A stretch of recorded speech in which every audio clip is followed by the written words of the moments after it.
ازيكم عاملين ايه؟ يا رب تكونوا بخير وباحسن حال. النهارده فيديو جديد، حطي لايك للفيديو ويلا نشوف الروتين بتاع النهارده.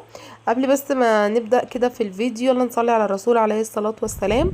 اللهم صلي وسلم وبارك على سيدنا محمد وعلى اله وصحبه وسلم. بصوا بقى، النهارده انا يعني مش قادره اوصف لكم الفيديو ده. انا كانت نفسيتي وحشه جدا جدا جدا جدا جدا. هقول لكم ليه طبعا دلوقتي. بصوا، انا والله العظيم اول مره اشوف منظر شقتي عامل كده. يعني الدنيا كلها عندي مش نظيفه، كل الشقه الدنيا كلها مكركبه، الدنيا كلها فوق بعضها، ما فيش اي ترتيب في اي حاجه.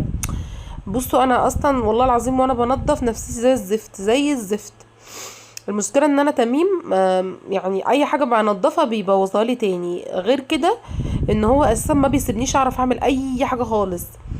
كل حاجة واقف فوق دماغي، ماسك في هدومي، ما مش عارفة اعمل اي حاجة طبعا.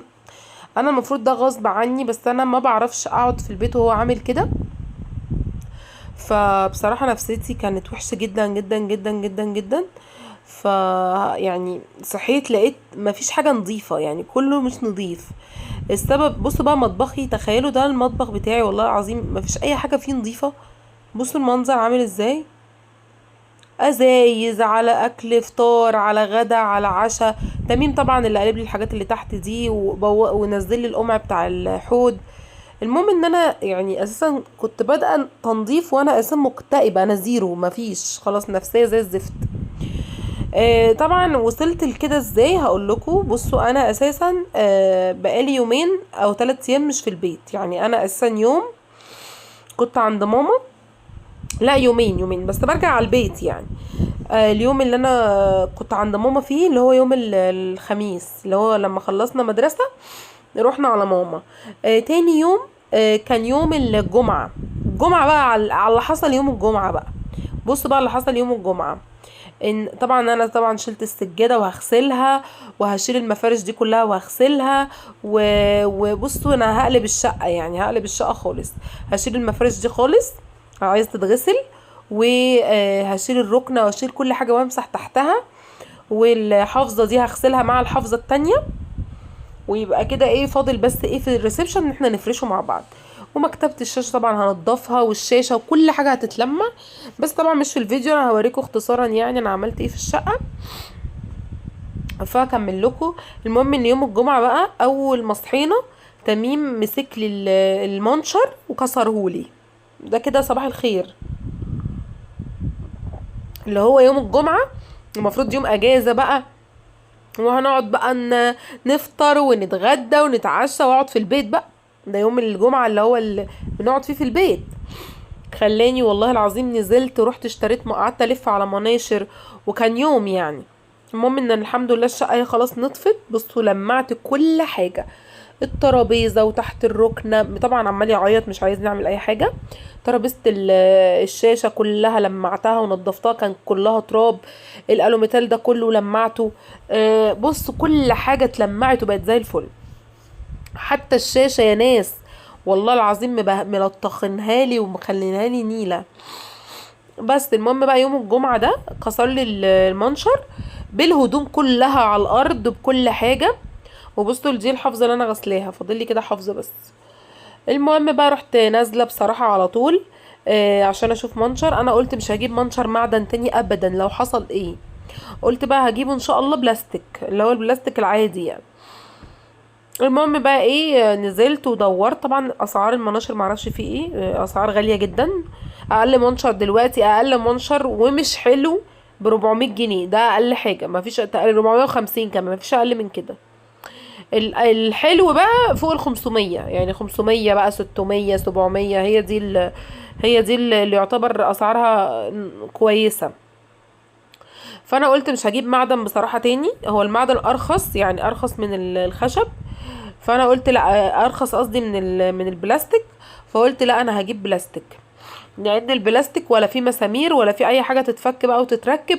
لا هو بيبقى حته واحده كده على بعضها بتتحط. انا مشكلتي كانت في المسامير ان هي بتتفك، وغير كده اقل خبطه فيه بيقوم واخد بقى بيقع على طول. لكن بحس ان البلاستيك هيبقى ماسك نفسه اكتر يعني.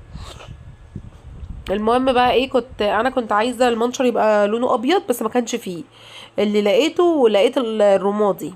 الرمادي قالوا لي كمان الابيض هيتوسخ معاكي لو حطيتيه في بلكونه او حاجه، فقلت الافضل ان انا اجيبه برمادي، عشان كمان عندي اصلا السبت اللي بنشر بيه اصلا لونه رمادي، فقلت ايه يبقى ماشيين مع بعض.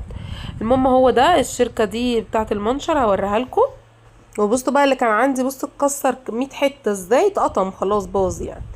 فهي دي الشركه، بس هقلبه لكم بس اعدله لكم.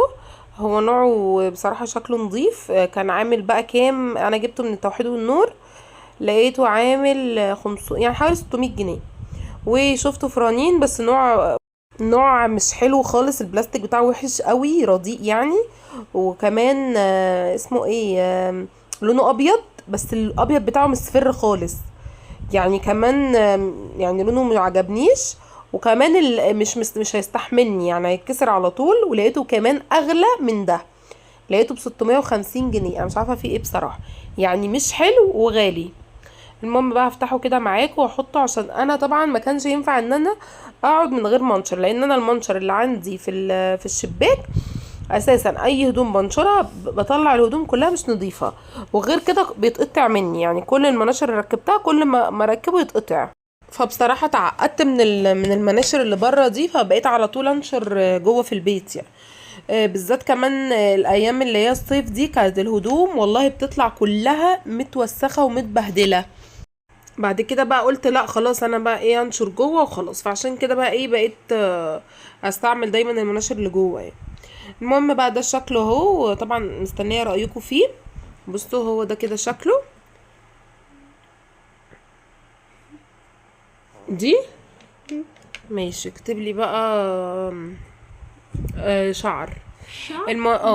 المهم بقى دخلت كده بقى على المطبخ، طبعا زي ما انتم ما شايفين المطبخ كله متبهدل، ازايز عايزه تتملي ومواعين كتير، لان انا جايه امبارح والله العظيم متاخر. تخيلوا انا عامله الاكل الساعه 8:30 بالليل، بادئه الاكل الساعه 8:30. طبعا كنا مقضيينها بقى اي حاجه ماشي صح. اكتب لي بقى معلش يا جماعه عشان بذاكر له وانا بمنتج الفيديو النهارده. اليوم مش عارفه في يوم السبت ده بيبقى غريب غريب. اكتب لي مناخير. المهم بقى ايه حاولت بقى ان الم الدنيا كده، لان انا بقول لكم بدأ الاكل امبارح الساعه 8:30، ومخلصه حوالي الساعه تقريبا 8:30. ما انا ما كملتش ساعه يعني. كلنا وكده، وبعد كده بقى بصراحه نمت يعني، ما كنتش قادره بقى خلاص، كنت طول اليوم بره في الشارع فكنت مش قادره. فالمهم بقى ايه لان انا اساسا باخد تميم بوديه الاول عند حمام، وبعد كده بقى بنزل، لان انا مش هعرف انزل الف بيه وهو اياد، فالموضوع يبقى صعب عليا يعني. فعشان كده بيبقى اليوم بقى اتضرب بقى خلاص، ان انا وديت لحماتي او لماما، وبعد كده نزلت ولفيت وجبت الحاجه، وبعد كده طلعت الحاجه البيت، خلاص بقى اليوم اتضرب بقى. فالمهم وان انا اعمل الاكل، وبعد كده كنت انزل برضو، كان اليوم كان هيبقى مش عارف يعني، كنت هنزل متاخر، وانا بحب انزل ايه بدري في بدري كده. المهم بقى ايه دخلت، وكمان عشان اهل جوزي وكده وحماتي وكده بيناموا بدري، فما ينفعش ان انا بروح بقى اسيب العيال متاخر عندهم، وهتبقى دربكه فاهمين. فقلت مش مشكله ان اقضيها كده اي اكل وخلاص، ولما اجي بالليل بصراحه طبخت وعملت اكل وكده. بس المهم ان يعني تخيلوا الدنيا اتلخبطت خالص عشان حاجه باظت في الشقه. وكان من قريب برضو كان اياد وهو وبنت جارتي كانوا بيلعبوا، عارفين اللي هي الماسوره بتاعه الهدوم بتاعتي، اللي هي اللي بتتعلق عليها الشماعات وكده، استخبوا جوه في الدولاب وراحوا قطمينها نصين، والله العظيم هدومي فضلت على الارض اسبوع. المهم بقى حصل ايه بقى، تعالى احكي لكم اللي حصل. فانا جبت ايه قست الماسوره، ورحت ايه جبت مقاسها وجبتها. فالمهم فجيت اركبها لقيتها اكبر من المقاس بتاعها، اصلا لقيتها كبيره. طب اعمل ايه؟ المهم قلت ايه اعملها، جوزي قال لي هاتيها وانا اعملها، عشان اعملها لك بالشنيور. المهم عملها لي صغرت. لا في الاول طلعت كبيره برضو، جينا نحطها برضو ما نفعتش. المهم قلت له لا كبيره برضو. فالمهم مع اني مديه الراجل مقاس مظبوط، المهم قال لي طب هاتي كده اعملها لك تاني. المهم عملها لي تاني برضو كبيره. المهم راح ايه، فهو اتعصب، فبيحطها في الدولاب بالعافيه. راح قطم لي الماسوره نصين. كان يوم والله العظيم ما يعلم الا ربنا.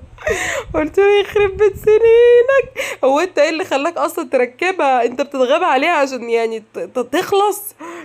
المهم بقى اتعصبت بقى وطلعت عن شعوري، اللي هو احنا اصلا ما صدقنا جبناها، في الاخر سيادتك تقطمها لي كده بكل سهوله، واحنا بقالنا ساعتين بنعمل يعني بيعملها بالمنشار، تيجي انت يعني خلاص بقى اتعصبت رحت قاطمها. المهم بقى رحت عامله ايه بقى، ما انا اصل انا هعلق هدومي، خلاص هي قفلت معايا، هعلق هدومي النهارده يعني هعلق هدومي النهارده. رحت عامله ايه، كان عندي بقى ماسوره بتاعه الاوضه دي، الاوضه دي مش نافع فيها اي ماسوره خالص، كل ما نجيب ماسوره نحطها تاخد الستاره وتقع، لان المكان بتاع الشباك اكتر من 3 متر، فالمكان كبير جدا، المثال كبير، فاللي هو مفيش ستاره بالحجم ده، لازم تبقى بلتكانه او حاجه متينه. فالماسوره الطويله دي طبعا لا اما هتتقطم منك لا اما ما بتنزل ما بتستحملش. لازم كان الراجل بقى ثبتها لي من النص بشنيور برضو بمسامير، بس هو ما عملش كده. وبرضو لو كان عمل كده كان هيبقى الموضوع صعب عليا ان انا بقى انزلها واطلع، المهم ان قرف يعني. ستاره الاوضه دي استحاله اعرف اركبها، يعني انا امشي من الشقه ولا ان انا اركب الستاره بتاعت الاوضه، مش نافعه باي شكل من الاشكال. جبنا مرتين واحد ركبها ووقعت برضو. فقلت بقى ايه، انا كده كده الماسوره بتاعتها مش مستفيده منها اي حاجه، رحت شايله منها ايه حته ركبها مكان اللي اتقطمت. اجي اركبها الاقيها اصغر. كده والله العظيم تعبت، اللي هو مش راضيه تركب خالص، لان هي داخله جوه مكان كده فاهمين. فرحت بقى ايه فك بقى المسامير، جوزي قال لي لا فك المسامير نفسها بتاعت الماسوره اللي هي المدوره دي اللي من جوه وارشقيها فيها، وبعد كده ايه ركبيها. عملت كده فعلا ظبطت في الاخر بقى بعد ما طلع عيني. فبصوا لو حاجه باظت في البيت بجد بجد بيبقى حاجه قرف عقبال ما تعمليها. حاجه بقى باظت، يعني انا لما حاجه بتبوظ عندي في الحمام في السباكه ولا اي حاجه عمال ما اعملها بيطلع عيني. الحنفيه دي بص بايظه اهو، المفروض ان احنا نجيب سباك عشان يجيب لي حنفيه تانية ويركبها لي.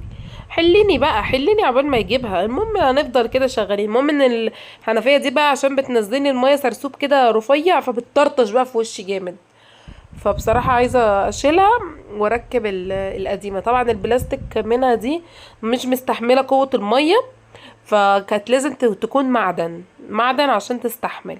فلو انتي قوة المية عندك قوية، لان انا ركبت موتور وانا في تاني دور فالمية بتيجي ما شاء الله كويسة، فلو انتي بقى المية عندك يعني معقولة عادي ركبيها، لكن المية عندك قوية مش هتستحمل الحنفية. بس المهم بقى ايه جالي بقى اكتئاب النهارده بقى مش طبيعي. انا بحب احكي لكم اي حاجه بتحصل يعني. بصوا بقى جالي اكتئاب، اللي هو ايه، هو انا هعمل ايه ولا ايه، انا اقوم اصلي ولا اقوم انضف ولا اعمل اكل ولا اشوف تميم اللي مش سايبني في حالي ولا ذاكر لاياد ولا في حاجات ناقصه كمان في البيت هنزل اشتريها. مش دي تاني مواعين والله العظيم، دي تاني واحده وفي التالتة كمان. المهم ف عارفه عارفين جالي اكتئاب، مش عارفه اعمل ايه ولا عليا حاجات كتيره قوي، وفي نفس الوقت انا شغاله لوحدي ما فيش حد بيساعدني. فبجد انا تحس ان انا خلاص قفلت بقى. قلت لا انا ليه تعبه نفسي كده، انا لازم اجيب حد الايام دي بالذات وتميم معايا، حد يساعدني يقف جنبي، ما هو انا هفضل لوحدي كده. افضل اقول انا هجيب واحده تنظف لي وتساعدني في البيت وكده، اجي اقول ايه ده ليه انا اتشليت يعني، ما اقوم اعمل انا وانضف واخلص وكده. فانا شكلي مش من الناس اللي ممكن تجيب حد ينظف لها او يعمل لها حاجه، انا مش بعرف، بحس ان انا ليه، طب يعني ما انا طول ما انا واقفه على رجلي الحمد لله اقوم اعمل وانضف واخلص اللي ورايا. بس انا مشكلتي بقى اليوم اللي بيبقى مثلا ورايا فيه مشاوير ويبقى ورايا بقى البيت كمان، فطبعا ما بعرفش اعمل اي حاجه في البيت، فبيبقى كل حاجه متربسه فوق دماغي. واكتر يوم في الاسبوع بيبقى كده هو يوم السبت. انا معايا يوم السبت ده واحد اوحش يوم في حياتي. لان بيبقى صباح قبلها اجازه، فالدنيا بتبقى مش نظيفه طبعا، وبنبقى قاعدين بقى وسهرانين وقاعدين وكده، فكله بقى بيبقى فوق دماغي بقى يوم ايه، يوم السبت. فالمهم ان انا ايه، عملت اقصى ما عندي، ان انا خلصت حاجات كتير قوي النهارده. وكمان وريتكم اهو المنشر وكمان بقى ناويه ان انا اشتري اغير التليفون بتاعي. ليه بقى يا شيماء هتغيري تليفونك؟ هقول لكم.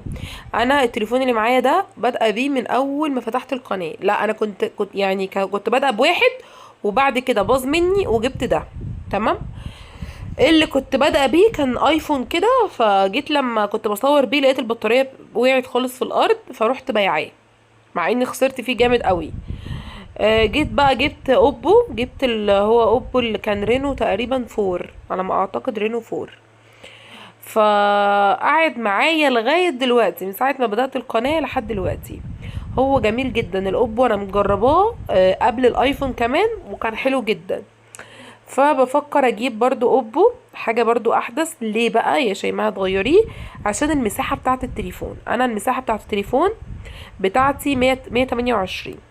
انا بضطر ان انا كل ما اجي اصور فيديو امسح الفيديو اللي قبلها. اجي اصور فيديو، انا اصلا الموبايل مش مستحمل حتى ان انا احط الفيديو ده عندي، لازم امسحه.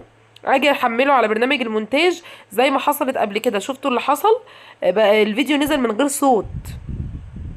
فدي مصيبة يعني، انا ده شغلي، فما ينفعش ان انا اقصر برضو حتى لو بتليفون. لا ده شغلي، المفروض ان انا اجيب تليفون جديد، مفيش حل تاني، لان المساحة بتاعة التليفون خلاص تعبت، مفيش. ف... فالمهم ان هو مسح لي الصوت من على الفيديو عشان يحمل لي الفيديو، لان لما يتحمل هو والصوت كده ده مساحة، بتاخد مساحة اكبر يعني. فكان مشكلتي بصراحة في التليفون المساحة فقط لا غير، لكن هو التليفون زي الفل. كمان البطارية بقى بتفصل على طول، يعني مبقتش مستحملة. هو ده المشكلتين اللي في التليفون. وطبعا ده اكيد استاذ اياد هياخده مني لا اما جوزي يعني حسب، مش عارفة لسه هيتخانقوا مع بعض وهيرسوا ان حد فيهم هياخده يعني. لا اما بقى هدي ده لجوزي اللي هو تليفوني، واخد تليفونه واخليه مع اياد، لسه مش عارفة يعني. المهم ان شاء الله هجيب تليفون، وقولوا لي برضو رشحوا لي تليفونات. انا في وسط ما تقولوليش ابدا اجيب اي سامسونج، لان انا ما بحبش السامسونج ده ابدا ابدا. انا ممكن اشتري اي تليفون ولا ان اشتري السامسونج ده. تقولوا لي ليه؟ اقول لكم معرفش، انا ما بحبوش يعني، مش محبينه خالص، مش بحبه يعني. اللي هو اكتر اتنين عجبوني الاوبو والايفون بصراحة، دول اكتر التليفونين عجبوني. بس طبعا الايفون اسعاره غالية قوي، فهيبقى صعب ان انا اجيب ايفون بصراحة يعني. المهم هنا كده خلاص اهو، خلصت المطبخ كله، البوتاجاز وطبعا كل المواعين هي صفتها وحطيتها على الرخامة، والحلل صفتها. فاضل لي بقى ان انا انشر. جبت بقى، بصوا اهو الطبق نفس لون المنشر اهو. طبعا مستنيه رايكم يعني في المنشر، قولوا لي حلو ولا لا. وان شاء الله لما اجيب التليفون برضو هوريهولكم باذن الله. وبرضو انتوا عرفوني برضو ايه نوع حلو اجيبه. وبرضو لو حد مجرب يعني يقول لي ايه النوع اللي جربه وطلع حلو معاه وكده. المهم بقى ايه، هبتدي كده بقى انشر بقى الهدوم.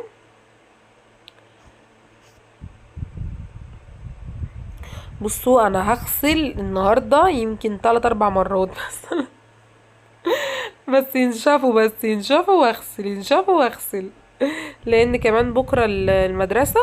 فبحب اجهز مثلا لاياد بالليل مثلا بانيه ولا كفته ولا اي حاجه يروح بيها المدرسه الصبح. فباذن الله كده برضو هحاول اعمل له اكل بس بالليل طبعا، لان انا النهارده انتوا شايفين الدنيا عامله ازاي معايا، يعني اليوم متدربك. فان شاء الله ايه، اخلص بس الشقه وبعد كده بقى اروق لهم للاكل. ممكن اعمل لهم بانيه ومكرونه مثلا، كفته، على حسب بقى اشوف اللي عندي واعمله. بصوا بقى انا شرطه اهو، الحمد لله المنشر جميل بصراحه. يا رب يا رب تميم ما يكسره، انا بقيت اخاف منه والله، تميم ده بخاف منه بجد يعني، بقى راعبني. المهم بقى يا رب الفيديو يكون بسيط كده، يكون عجبكم. لو عجبكم بقى ما تنسوش اللايك والاشتراك. وان شاء الله للفيديو اللي جاي لا اما اللي بعده هنفرش بقى الشقه، عشان يبقى كده خلصنا كل حاجه في الشقه في الريسبشن. وان شاء الله نجيب بقى حفظ يعني، نجيب دفايات بقى للاوض على الشتا كده باذن الله. ويبقى كده الفيديو بتاعي خلص. استنوني في فيديو جديد، ويلا باي باي.